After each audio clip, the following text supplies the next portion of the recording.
Shirpur merchants cooperative बँकेची बिघडलेली आर्थिक स्थिती पाहता भारतीय रिझर्व्ह बँकेने सोमवारी खात्यातून पैसे काढण्यासह अनेक सेवांवर अंकुश लावला।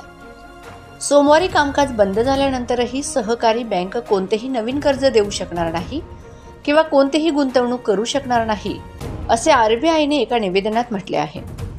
यासह बँकेला सेंट्रल बँकेच्या पूर्व परवानगीशिवाय तिची मालमत्ता किंवा परिधीय मालमत्ता हस्तांतरित किंवा विल्हेवाट लावण्याची परवानगी दिली जाणार नाही। शिरपूर मर्चंट कोऑपरेटिव्ह बँकेची सध्याची आर्थिक स्थिती पाहता रिझर्व्ह बँकेने हे पाऊल उचललेले आहे।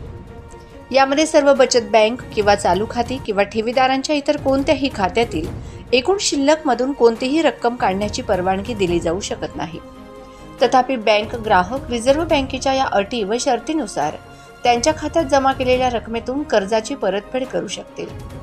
आरबीआयने म्हटले आहे की पात्र ठेवीदारांना ठेव विमा आणि क्रेडिट गॅरंटी कॉर्पोरेशनकडून 5 लाख रुपयांपर्यंतच्या ठेव विमा दाव्याची रक्कम मिळण्यास पात्र असेल।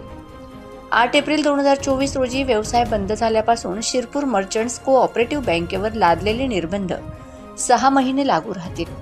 मात्र या सूचनांचा अर्थ बँकेचा परवाना रद्द करण्यात येऊ नये, असे रिझर्व्ह बँकेने म्हटले आहे।